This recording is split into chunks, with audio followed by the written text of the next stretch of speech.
Why is it that everybody talks about starting companies, but nobody ever tells us how to shut them down? Maybe it's because by the time startups go into this dark, hazy abyss called shutdown mode, things get really quiet. We stop hearing from founders, our investors start talking about other hot new investments, and the media moves on. This doesn't change the fact that most startups fail. It doesn't diminish the need for a clear process when it happens. Today on the Startup Therapy Podcast, we'll cover how to wind down a startup with as much grace as possible.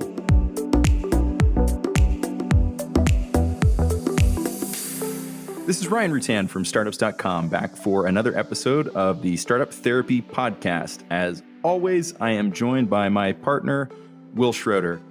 Will, we talk a lot about starting companies. We talk a lot about growing companies and optimizing them for all sorts of stuff. But one of the things we don't talk a lot about is what the hell happens when we have to shut them down. Yeah. And I mean, think about it this way. That's usually the outcome.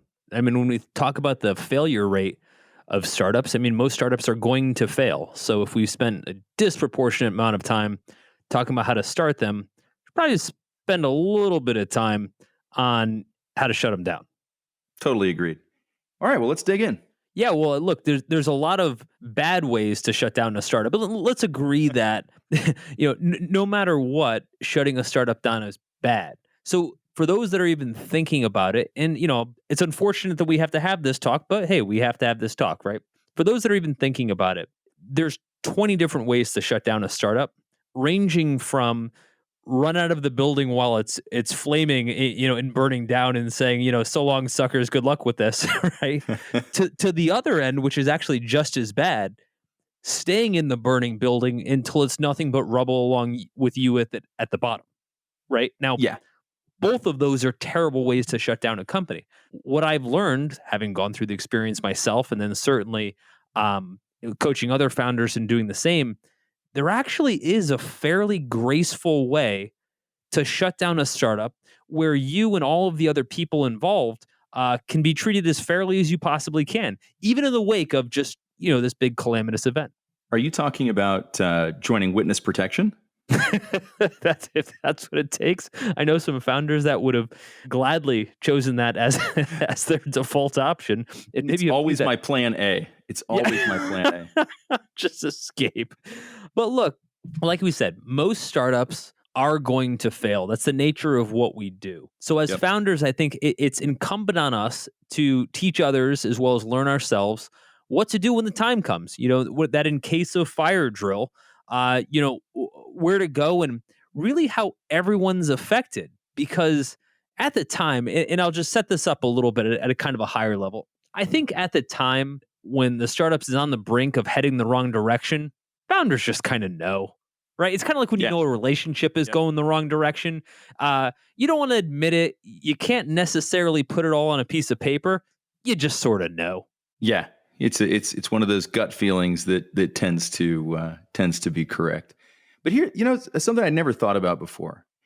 If you're handed the framework for handling the situation, and you now have, the permission to wind one down gracefully, I'm not going to say that this would always change the outcome and save the startup, but it would certainly change the mindset of the founder at the minute that they have that realization. Because I'm going back in my own history and thinking, like, when you do have that realization, you stiffen up, right? You get scared. Yeah. And all of a sudden you start to make different decisions because you're in fucking panic mode, right? And so absolutely. Do you think that having a framework, do you think the discussion we're about to have today, maybe it won't save companies from going out of business, maybe it will only help make this process easier, but I feel like there's at least some remote chance that it could change outcomes by just not freezing up, not becoming the deer in the headlights, by still becoming a proactive founder through the entire life cycle of the business, even if that does mean shutting things down. For this discussion, let's assume stuff's gonna shut down, right? and here's what's kind of interesting about it.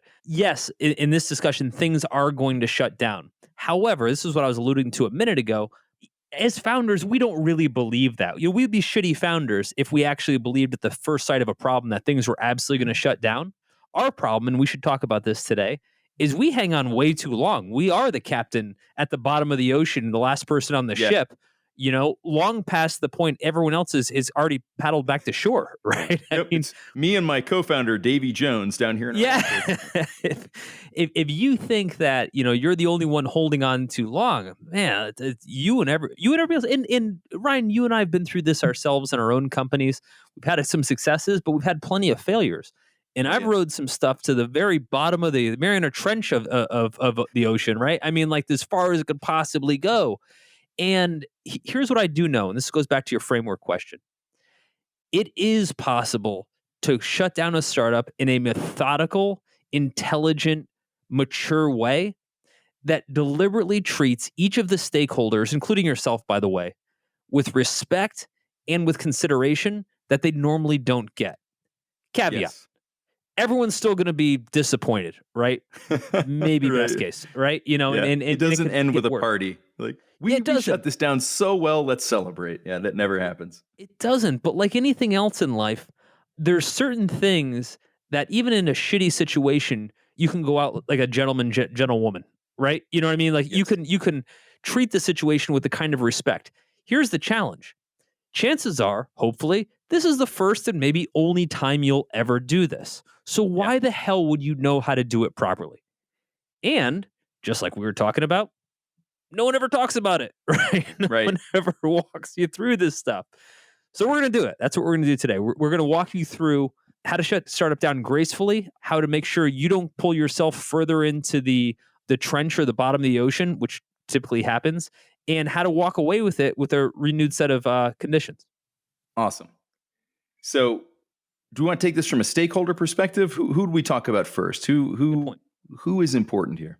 Well, let's definitely talk about the stakeholders. And if you're like most startups, the founders, and you're at a point now where you're starting to see things go sideways, you're looking at your staff, right? Sure. And you're saying, well, shit, what am I going to say to all these people? And let me, Ryan, if you would, let me just talk about it from my own perspective, having been through this a few times. What went through my head when I thought about letting go of staff was every meeting that I had with them prior and up until the point where they got hired, right? Yeah. Telling them how amazing this is going to be. We're on our way to the moon. Exactly. The moon just happens to be at the bottom of the trench in the middle of the sea. And you feel like such an asshole because you meant it. I mean, I hope you meant it. I'd be sitting across from somebody trying to convince them to quit their job. In some cases, put up some stakes whereby maybe they had, a spouse, kids, etc. And now I'm thinking they went home and they told their spouse that same story, kind of sold them on my narrative, right? Yep. And their spouse and their family and their friends and everybody kind of bought into that narrative. And everybody buys the dream. Everybody buys the dream. And now they're going to go home and they're going to be like, yeah, this guy's full of shit. And worse, our relationship's on the line, right? These are people that I cared very much about, spent a ton of time with, right?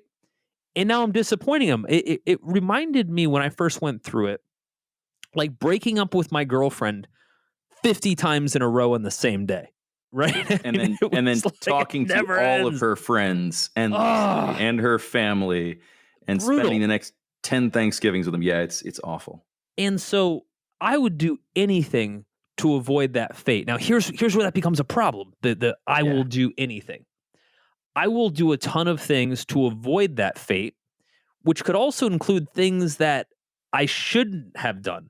For example, I won't tell them. Again, this isn't me being maniacal or evil. I'm trying to do the best thing, but I won't tell them that we're about to get shut down because I want them, to believe that I've got this, that I'll take them through thick and thin. I'll run through walls, that they don't have to worry about it. And so I won't tell them. And in this case, I'm using me in the broader sense, all founders. I won't tell them that, man, we've got 2 to 4 weeks left to live, right? And then this thing's over. Right. Because we think we're going to pull the rabbit out of the hat, right? We think we're going to land that one deal. We're going to close that one investor. We're going to do that one thing at the 11th hour that turns this into a harrowing tale, right? If we thought about it in the right way, we would tell them that it was going to end in 4 weeks, that, we're terminally ill with this business, because then we get the miracle of the turnaround. I don't think that ever occurs still there. at the time. You're like, it's a miracle, I'm still around, right? Yeah. Well, think about this, man.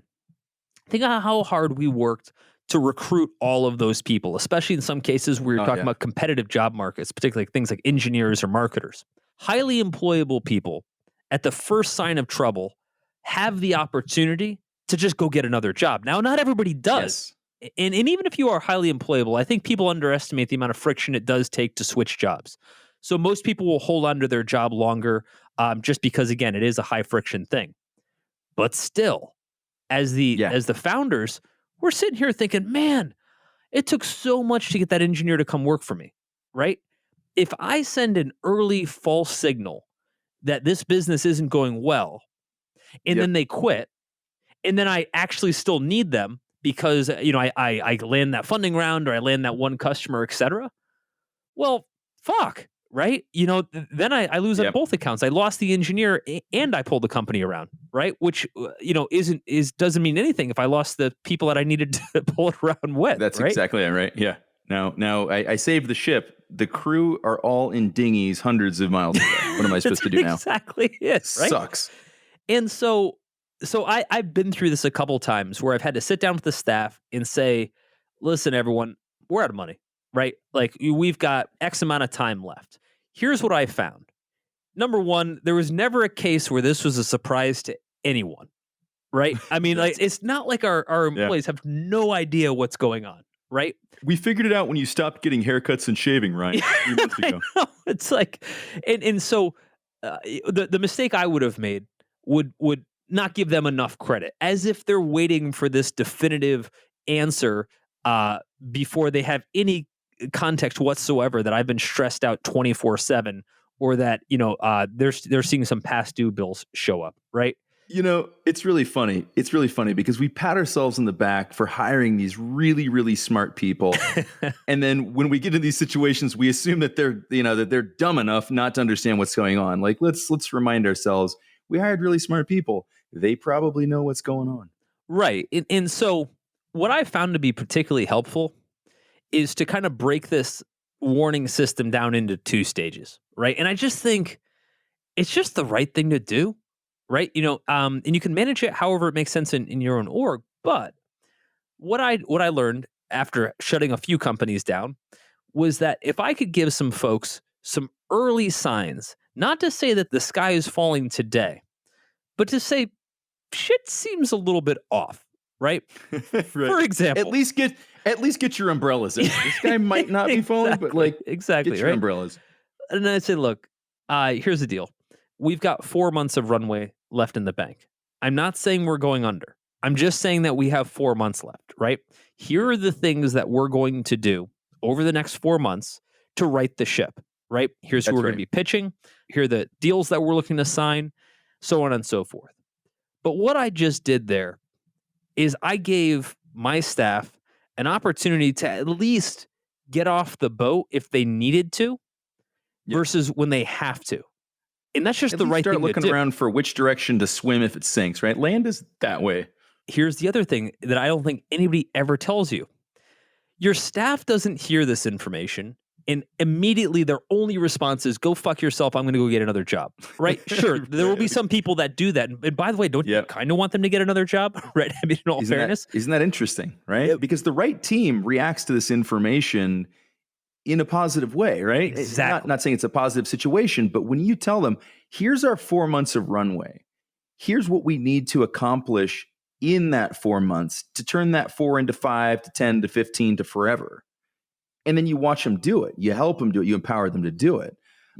Not to say that you have to use a scare tactic to motivate your team, hopefully, but if you've got the right team, if you've done a good job hiring, you've got good people around you that joined for the right reasons, this isn't a negative message. It's a negative situation with positive messaging. And if you land it early where you're still on the right side of the message is, everyone, I'm trying to give you a transparent sense for what's going on. Again, it's not game over, but we're down to our last life kind of thing, right? Here's what I've seen. I haven't seen anywhere near what people tend to think it is, which everybody runs for the exits. I've seen a little bit of that. No. Here's what I've seen. I've seen folks come up to me afterward and said, "Hey man, are you all right?" Right? Yeah.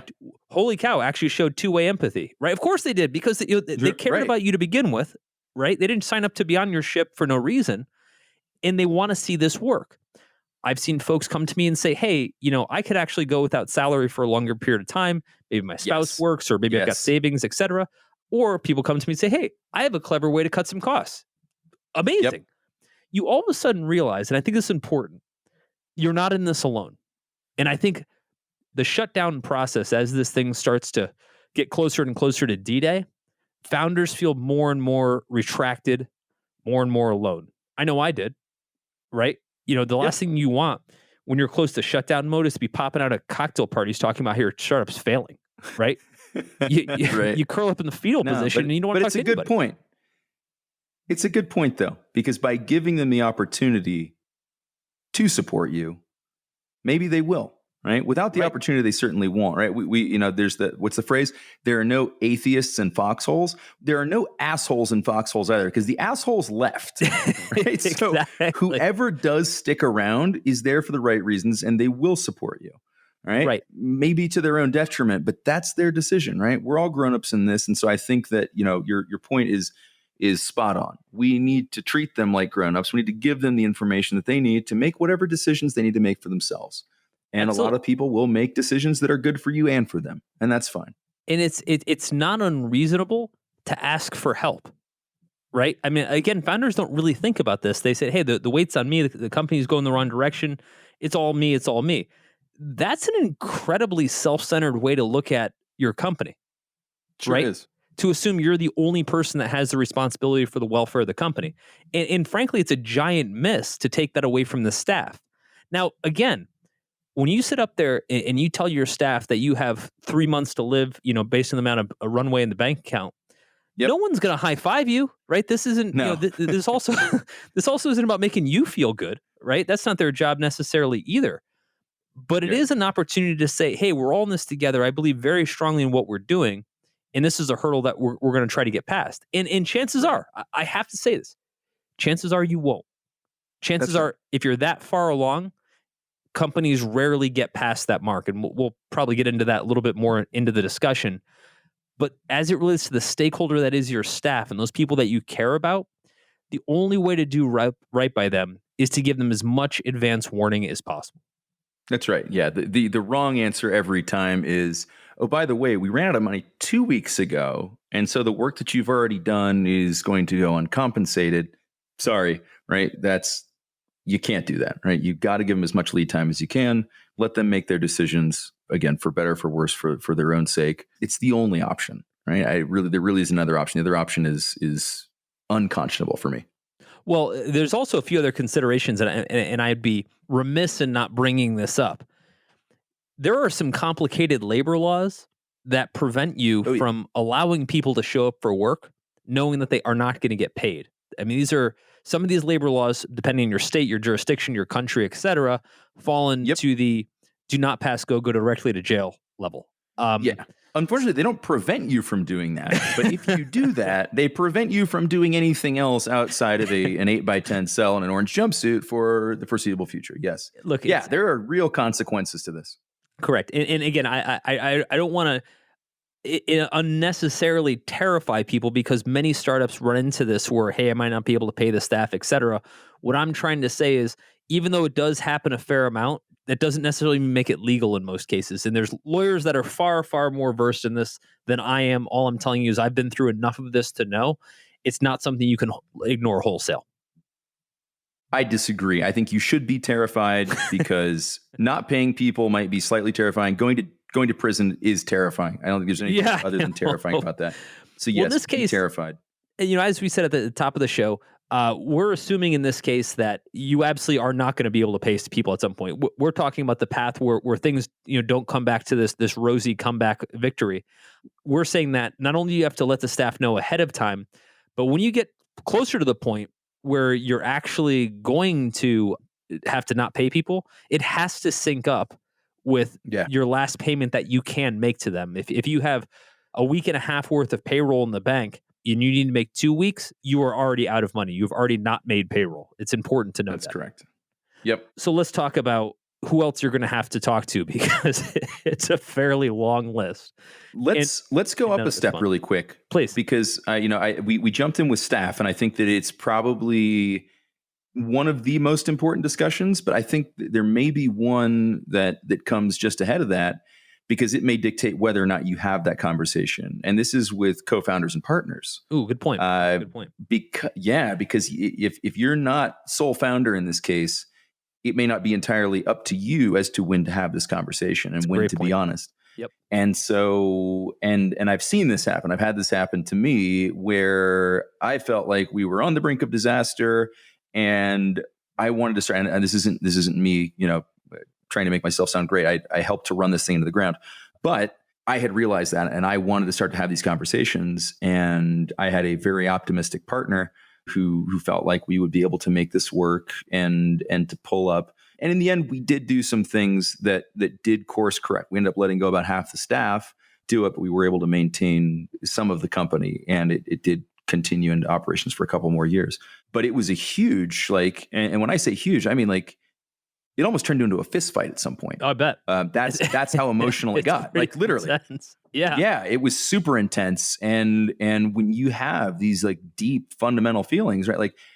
I was coming from the fact that I don't want to take people down a path where we could end up wrecking their lives. And he's saying, I don't want to break this thing that we've spent time building and ruin their lives without a really good reason. I'm saying, man, I think we're already at that. And so it was that, are we at that point tough yet? Conversation. Oh man. And it was one that repeated itself every day, a couple times a day for about 2 weeks. And it didn't end well, right? It ended up with us still disagreeing about whether or not to do it. But at some point, I went ahead and started having the conversation, and it didn't feel good because my partner didn't agree with me. Yeah, I could absolutely see that. And it was awful, but it was what I felt I had to do at the time. And I didn't have a choice. I couldn't convince him, and I couldn't not say something. And, things landed in my favor because he couldn't stop me from opening my mouth short of having the fist fight and knocking me out. Right. So right. I was able to do what I felt I had to do at the time. And it was super uncomfortable, and it created some dissension. There was already dissension between me and my partner, but it created some dissension amongst the staff as well, because then now they're getting mixed messaging from the leadership. And I think that, above all, that was probably the most painful part for them. They're going you guys can't even agree as to whether this is really happening or not. What the hell should we be thinking?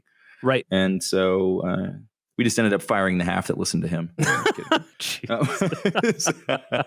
No, yeah. So I ran into a similar experience in a very different way. About 10 years ago, I got elected to the board of directors for the symphony of all things for a major city. I won't name it because I don't think that's fair, but there aren't that many symphonies left. So, but here's the funny thing. I get invited to join this board. There's about 30, 40 people on the board. And I show up at the first board meeting, and they're handing around the financials for the symphony. And the symphony ran on about a $10 million operating budget. And I get the financials, and as you know, I'm our CFO, so I'm pretty clever as far as how numbers work, I hope. But I look at the numbers, and again, this is the first time I've ever seen them. Yeah, I look at the numbers, and I'm like, hey, I must be missing something in how you guys put together income statements, but I'm showing a $8 million worth of income in $10 million of expenses, and we're a nonprofit company, so I assume we're not sitting on any cash unless we have an endowment I don't know about. It sounds like we're going to go out of business. Here's what was so crazy about this story. Every single person in the room knew it, and I was the first person that ever really brought it up publicly. In other words, 30 people weren't willing to admit we were going to go out of business, right? And I felt like such an asshole because I'm like, well, I just got here 5 minutes ago, right? How am I the only person bringing this up? And sure enough, within a year, we're out of business, because no one wanted to act. No one wanted to stand up, in front of what was essentially a pretty prominent board and organization and say, we're going out of business. We need to tell everyone. They're like, no, symphonies don't go out of business. We're not going to let this city's symphony go out of business. I'm like, listen, man, this is basic economics. We're going out of business. And sure maybe enough, they just wanted to end their board memberships, but didn't know how to do that gracefully, and thought that bankrupting would be the most socially acceptable method for bowing out. Yeah, I don't know, man. They got me off the board as well as the entire symphony while they were at it, which was horrible to watch. But to your point, I mean, you couldn't be more spot on, man. Everything here assumes that the other folks that you're working with are on the same page you are. And they're going to have Yeah. all different conditions and perceptions, etc. And likely they won't. However, what I would say is that the methodology we're talking about and the things that you sort of need to do, whether or not your team wants to do them, this kind of Yeah. is the way to do it. And that's why I decided finally to do that. And, I was so mad about the situation for so many reasons, so disappointed, so upset. Had I been more emotionally mature, I was in my mid-20s when this happened. Had I been more emotionally mature, I would have understood that he just wasn't at that same point. He hadn't gotten there. And so I don't think that even my communication with him was fair, that my expectations that he should feel exactly the same way, because it took me time to get there too. Right. It took me less time. It took me less time, but I don't know when he started thinking about it either. I may have started thinking about it months in advance, just like kind of seeing what happened. It also wasn't my first startup, and it was his. Right. And so I think that there were some signs that I saw that he probably didn't pick up on, but I wasn't giving him the benefit of that doubt at that time. I'm just like, dude, we need to do this. I know the answer to this. We got to do this. Fully discounting the fact that it's such a huge decision. And he wasn't there emotionally. And I just like, dude, logically, this is what we need to do. I know it inside. You just need to hear my words and follow my lead. And that's just not fair. Right. I don't really have a better advice for I think of myself as being more emotionally intelligent now, but I'm still not sure how I would deal with that situation at this point, were it to arise again and to have that same level of dissonance. No, it's a great point. It's got to be united better at picking partners now. Yeah. Agreed. And you're going to have conversations with lots of people, right? Oh, yeah. And in every case, it is about building consensus. We talked about having to be able to confront your investors. Try to get 5 different investors, name however many are in your gaggle of investors, and try to get them to agree that they should all be at the point where it's okay to lose money. Good luck with that, right? Yeah. I mean, there's never been a group of people that have, a stronger impetus for not seeing this thing go away because they get 0 from it. Right. However, I gotta say, for most investors, and I'm not trying to say one size fits all, for most professional investors who make probably more than 5 or 10 investments, this isn't their only investment. It's not your grandmother's life savings, heaven forbid. For most investors, by the time you need to sit down with them and tell them that it's game over, they already know. Right? Yeah. And here's what startups and founders need to understand about how investors look at their startups. They know going in that most of them will fail. It sucks every time. It doesn't matter how many startups you work with. Every time you watch one of those bets you make fail, it sucks. But guess what? You as the investor, you made multiple bets. You'll be okay, right? You won't get that extra vacation home you were hoping for, but chances are you'll be okay. Again, some investors invest more money, some investors have more consequence. I'm not saying the investors have no consequence at all. I'm saying chances are the investor will be okay. You, on the other hand, not so much, right? This is our life savings. This is all of our net worth. This is everything that we own and everything that we are wrapped into one package. Yeah. Yeah. This goes well beyond the financial for us, right? It's literally, it's not life savings. It's life. It's our life. But here's what I've learned. Years ago, I was doing a company that's gone now, of course, called affordit.com. And we had about 9 investors, 4 VCs and 5 prominent angel investors into the deal. And we were running out of money. I knew it. Everyone else knew it. I spent way too long trying to get that next round of funding that never came. Right. I made all the mistakes that we're going to talk about today, right? Which is why I understand this stuff so well. But the one thing that stuck with me the most, Ryan, was that I was so convinced that I couldn't sit across from these investors and tell them that I had lost their money. Same thing. I sat across from them and gave them the grand vision, right? Like this whole big story about how we're going to make so much money together and they should believe in me and they should support me. And they did. And now I'm going to tell them that I failed them. I wanted anything but to ever have that conversation, right? And isn't that crazy? So that was what was driving it. So at that point in time, if you can go back in history and you can put yourself in that moment, was the motivation, because you were trying to raise more funds, right? You're just like, I'm going to keep this thing alive. You 100% didn't want to sit across from them and have that conversation. And was that all of the motivation, or was there some part of you that still believed you could make it work? Oh yeah. Or I mean, was it really just like, I just don't want to have this kind of, like, I'm just, to avoid this, I'll do anything, right? We talked about that at the top of the show.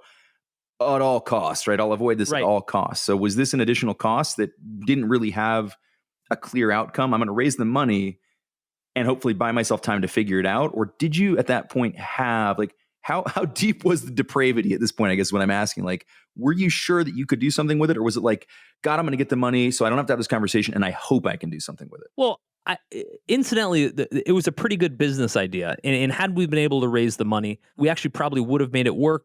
But that was sort of here nor there. By the time I was about to have this conversation with the investors, I was probably 12 months too late to this conversation. In other words, I was the only person that still thought this company had a future, right?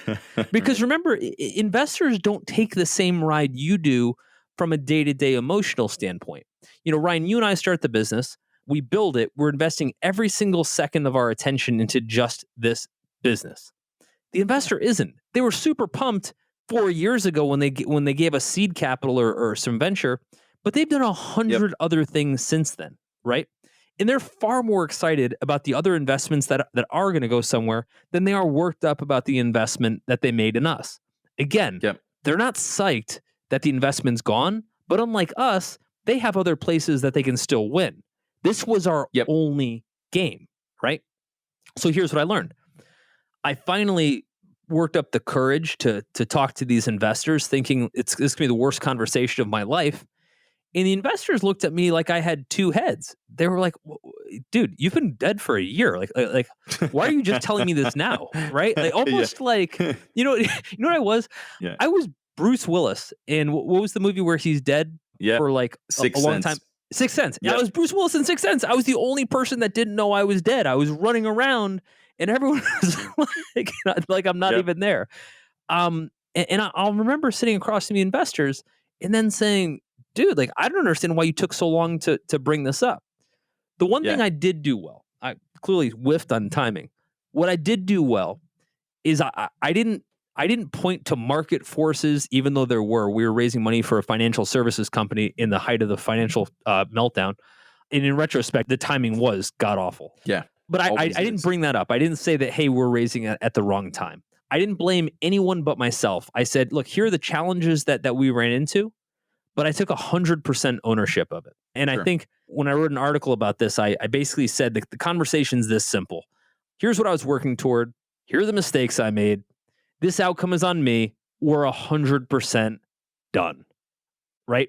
You know, and the interesting thing about that is, like, owning your mistakes regardless. So for everybody listening, like, it doesn't matter whether you're having a conversation about the entire company winding down or any failure. When you don't come out defensive, when you don't give people something to attack back against, the conversations tend to go a lot easier. You owned 100% of the responsibility. Yeah. Most people don't want to kick you while you're down and pile on at that point. There are people out there that will do that. But for the most part, and the investors that you dealt with were in this category, they're going to say, look, he's taken his lessons. He took a beating. It sucks for me. They should know that it sucks more for you. They do. Yeah. And they move on. Yeah. And they move on. And not to suggest every breakup will be stellar. The investors could just as soon air their grievances. Let them. That's their opportunity. They spent good money for that grievance. Right? Let them have it. Right? Yep. And if you really want to earn extra credit bonus points in this conversation, ask the question, what can you tell me, any lessons I can take away from this? Because, even though the business wasn't a win, I still want to go on to build great things. Any advice you might have for me, right?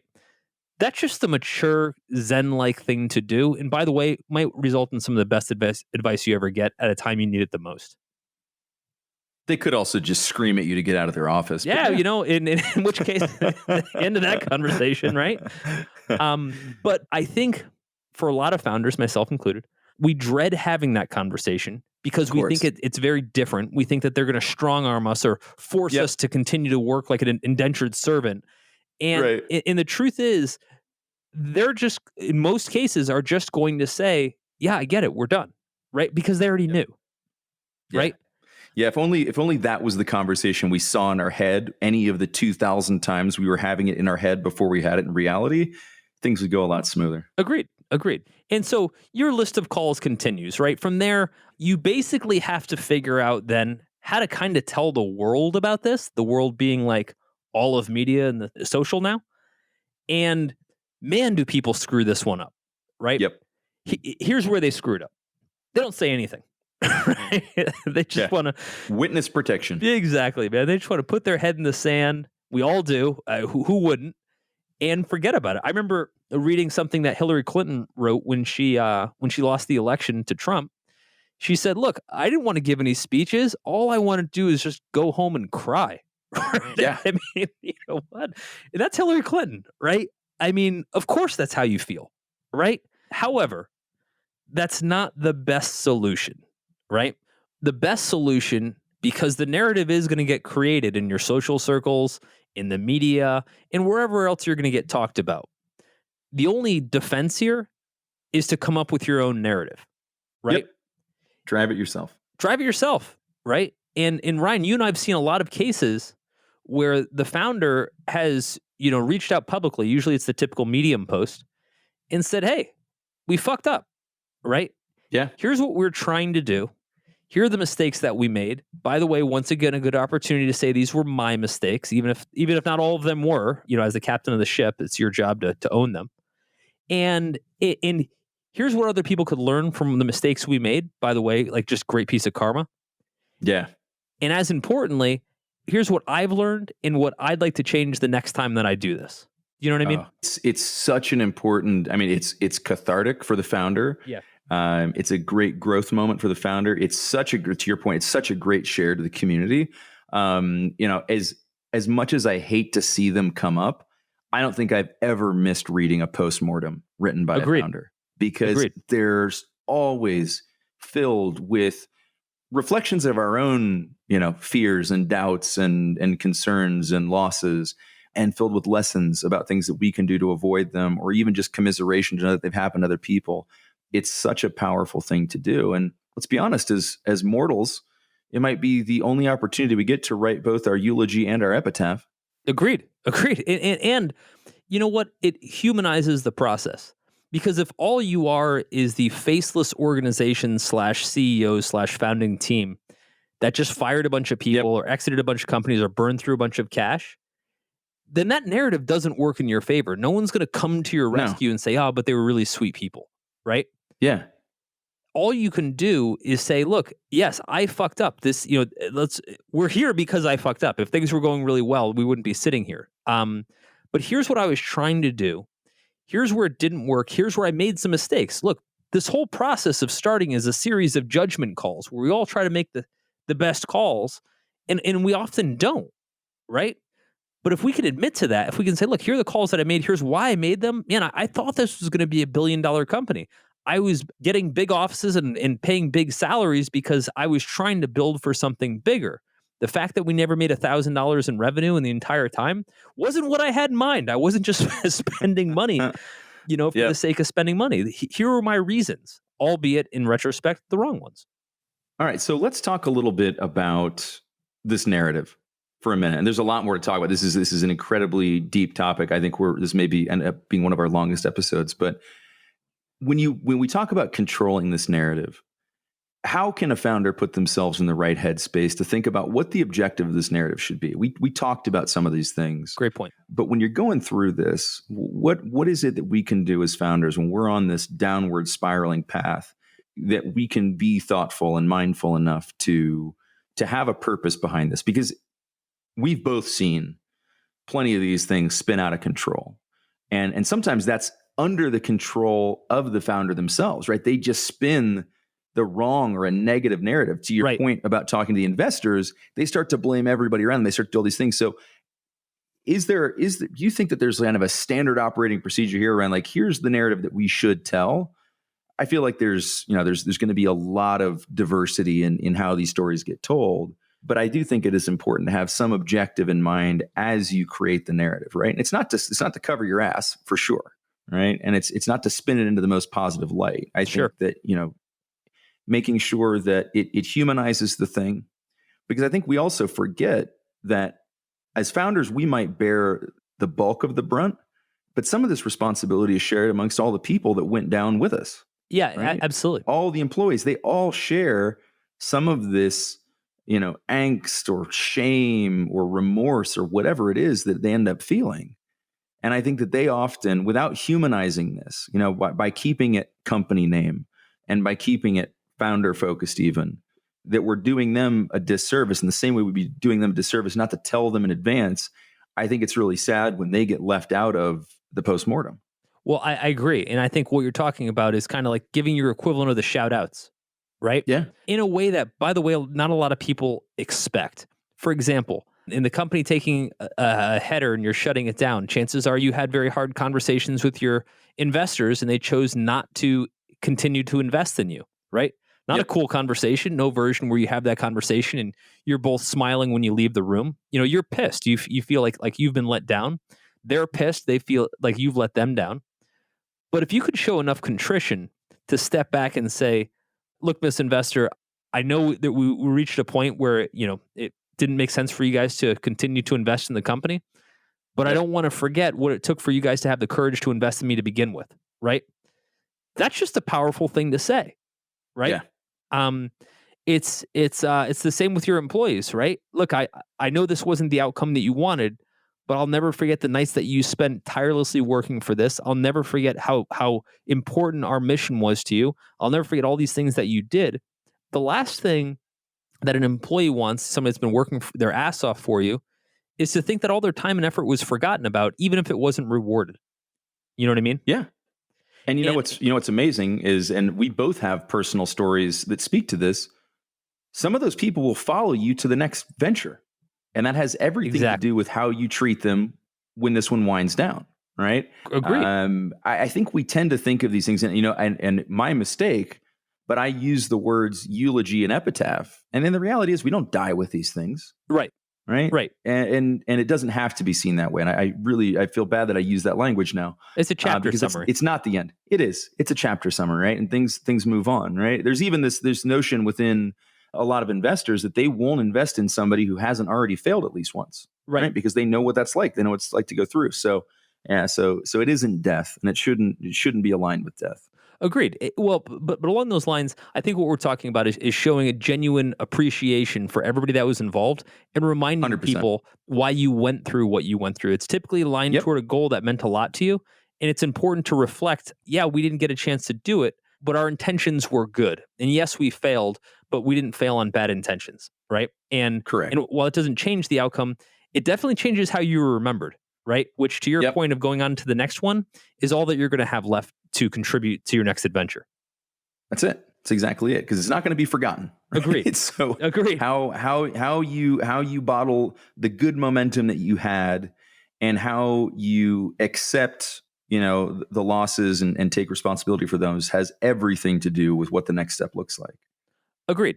So along those lines, as you're thinking about people to kind of reward and appreciate, one of those people, those folks that typically left out of the conversation, are your customers, right? Like you just assume that you're not going to have customers anymore.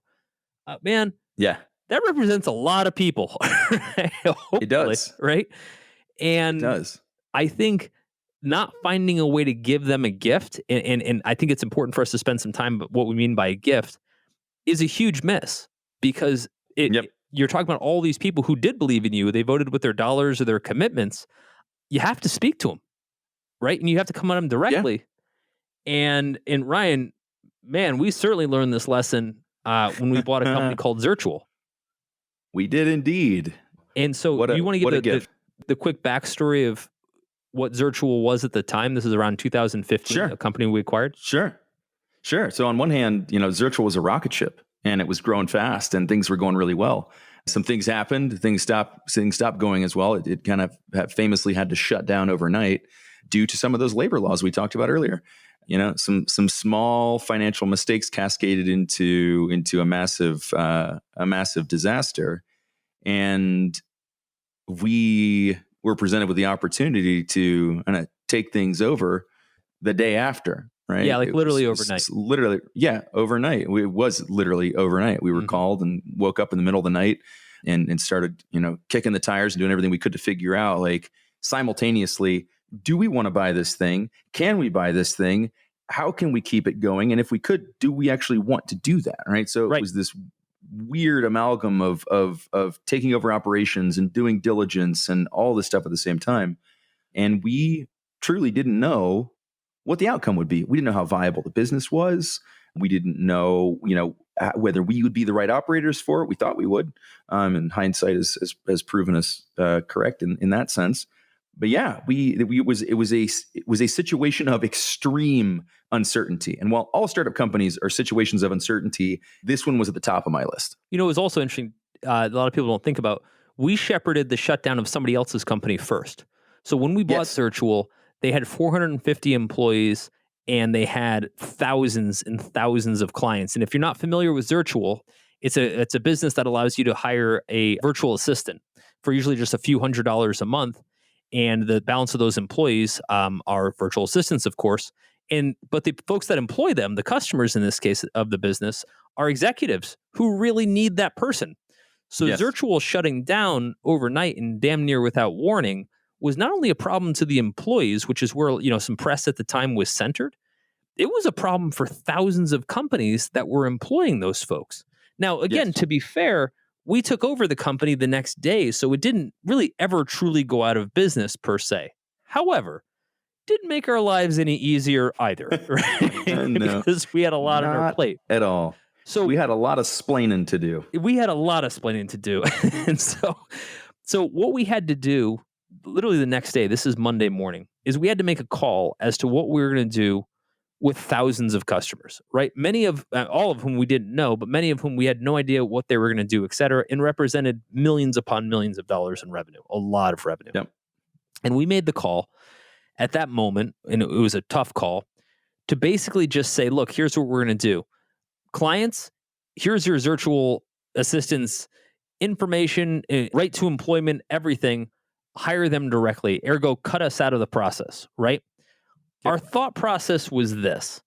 We believed that if our customers were taken care of, even if they weren't going to be our customers, it was just the right thing to do, because not only will the customer get taken care of, they're going to save money by being able to hire their ZA directly. The ZA will then have a job, right? Which was a very important thing for us to address. And within a week, we lost millions and millions and millions of dollars of potential revenue.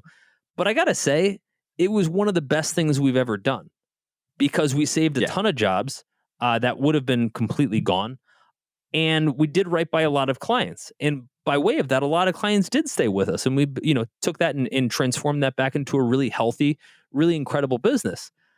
But our focus was, hey, if things don't turn around, right? Fortunately that had a happy ending, but if things don't turn around, we want to make sure we did right by all those customers. And we did. Yeah. And it's, we talk about goodwill in a business, and, if you're buying a business, goodwill is often a line item, and it's one that I think a lot of people scoff at. Agreed. And it shouldn't be, right? Because goodwill is a real thing and it is tangible, and we used it to great effect, not with the intent of using it as a piece of leverage. We did it because it was the right thing. And because it was the right thing for the right reason, people saw that and they did decide to stick around, right? We had a zero trust relationship with any of those clients. Agreed. They had no zero trust. Yep. They had no idea who we were. And the company that they did know just completely screwed them. Yep. Right? Sorry, and that was the way it went out. It went out as an email on Monday morning. Your assistant can't report today. Right. You no longer have an assistant. Right. That was the messaging that had to go out legally from prior Zirtual. Right. And so zero trust, right? Like antitrust, right? There was the negative trust. And so by doing the right thing in that moment, we ensured the two things that you talked about: continuity of process for the clients, continuity of employment for the employees, so that they could continue as they were, unobstructed, unimpeded. Right. And that bought us some trust. Not all the trust. As you said, we lost millions of dollars in future revenue. Bought us the trust with the people that did stick around, and we were able to leverage that and use that to build the healthy business that we have today, while also feeling good about ourselves. Absolutely. And look, in most cases, you won't have that luxury. You're out of money. The idea of giving gifts is the last thing on your mind, right? But gifts come in many forms, right? Gifts come is something as simple as sending a personal email to your customers to say, look, you guys trusted in what we were doing. You trusted in kind of my leadership. Things didn't work out. However, if I can ever repay that trust in the form of a favor or anything that I can do in the future, please let me know because it means that much to me. Right? Yep. That kind of gesture, assuming it's not a hollow gesture and you genuinely, will stand behind it, will pay massive dividends in the future, right? Again, it's based on being the right thing to do. But beyond that, you're saying, look, I'm still here. I still have value. I'd still like to help you in the future, even if I can't help you in quite the same way I've helped you in the past. And I can't think of anybody that wouldn't respect that at some level. I wouldn't want to know them if they didn't. Fair enough. Fair enough. Yeah. I've been on the other side of this. How so? I've been on the client side. So this goes back to like circa 2006 or 7. And this was at a time where video conferencing was in its very, very nascent stages. Sure. Was running technology for a very large market research firm, about 500 employees and another couple thousand field staff. And we needed ways to communicate at scale across 15 different country level market operations, different languages, different cultures. Video was really important to making this global brand work based on all of the individual market operations. And there was a tool at the time, it's the worst name ever. It was called DIM, D-I-M.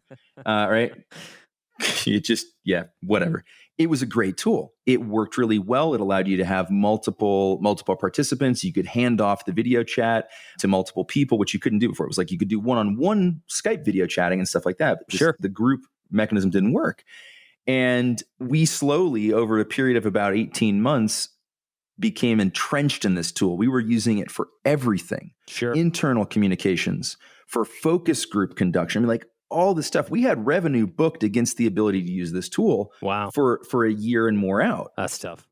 And we got 2 weeks of notice that said, hey guys, great news.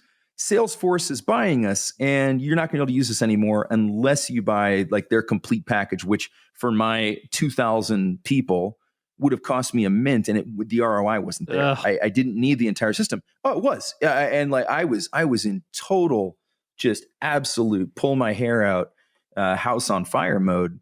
And we ended up losing revenue because of that, because we had booked revenue that we could no longer keep up with at scale. We had to build some tools. We had to patch things together.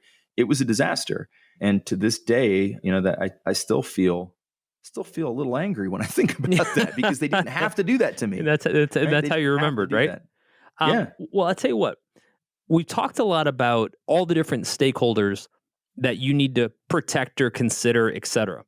How about we wind this up with the one stakeholder we haven't talked much about, which is you, right? And kind of what to do to protect yourself as you're shutting this thing down. Let's assume you've done a good job of taking care of and being considerate to all of the other stakeholders. Let's get you out clean to the extent that we can. And I think the first place that we talk about is the legal and financial shutdown. Like, how do we? So we're talking about the founder and the entity, right? The legal entity that is this thing, right? And the owner's attachment to that. So the last stakeholder, I guess, is the business itself, right? Yeah, and I got to tell you, a lot of founders don't think about this. A lot of founders, they go through the process and they think about all the different pieces of the business that they need to wind down.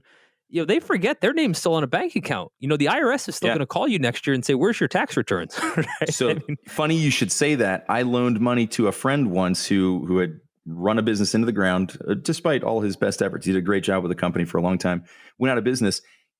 He hadn't thought about that. He had to provide financials. Yep. He had a huge, he had a $30,000 accounting bill just for tax prep every year. Yep. And I had to lend this guy money so that he could file his taxes. Imagine how excited he was about that. Right, exactly. Almost a year after he had wound the thing down. And think about, and you got to checklist this.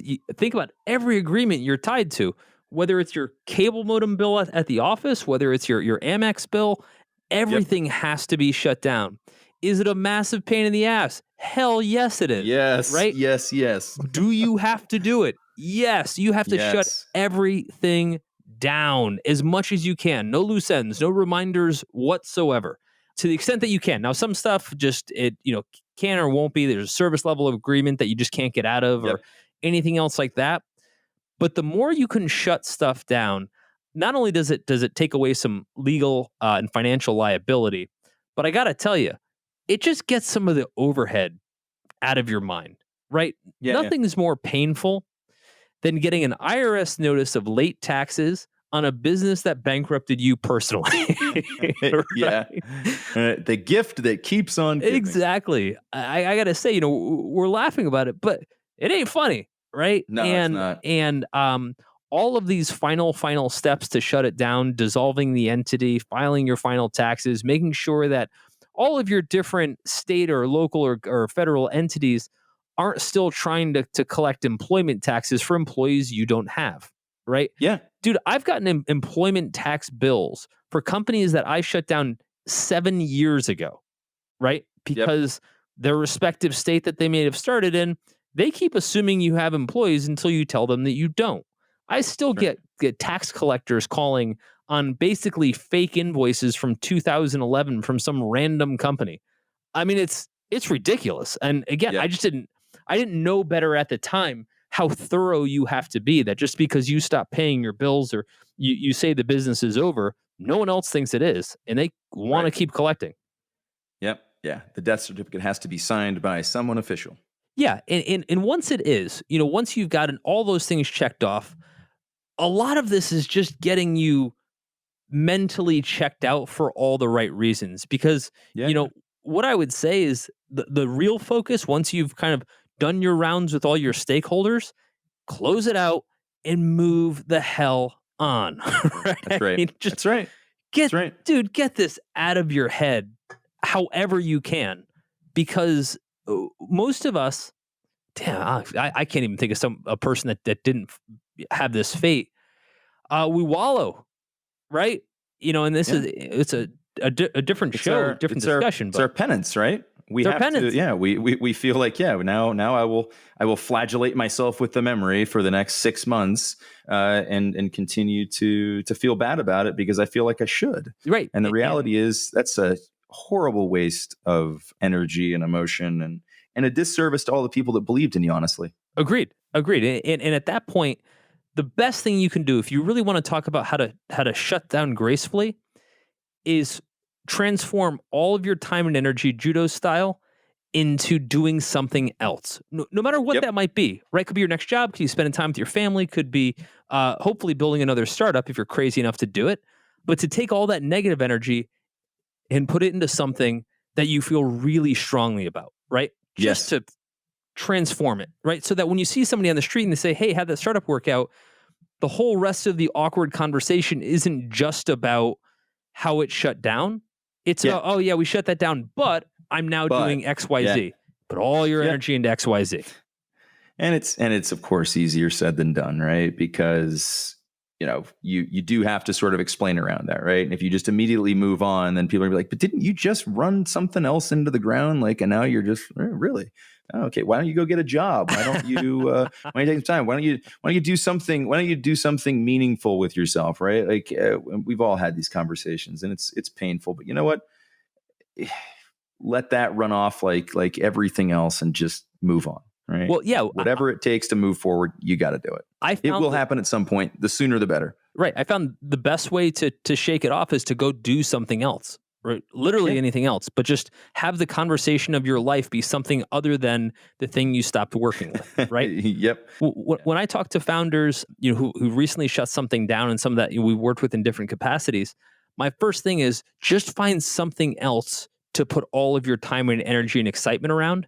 Because all of a sudden, all that anxiety will finally have a positive channel, and it's amazing what you can build. Some of my best moments in life, my most productive moments, have been based on the ass end of some crazy, anxious, roller coaster that I just came off.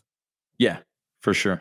Okay, we've given you some steps today that might make the process a little easier. Maybe not easier, but a little clearer. Right? It's always going to be brutal.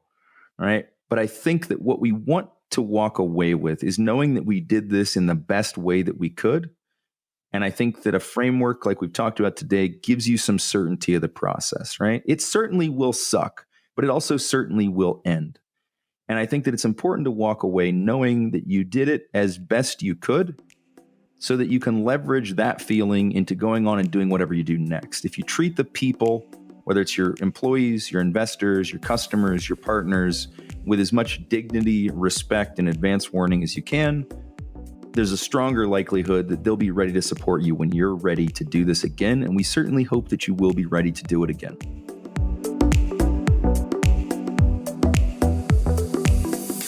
That's a wrap for this episode of the Startup Therapy Podcast. This is Ryan Rutan on behalf of my partner, Will Schroeder, and all the Startups.com family, thanking you for joining us. And we hope you'll continue to join us. Be sure to subscribe, rate, and comment on iTunes or wherever you love to listen to Startup Therapy. You can find all of our episodes at startups.com/podcast. If you're looking for more amazing resources to launch or grow your startup, be sure to head to startups.com and check out Startups Unlimited.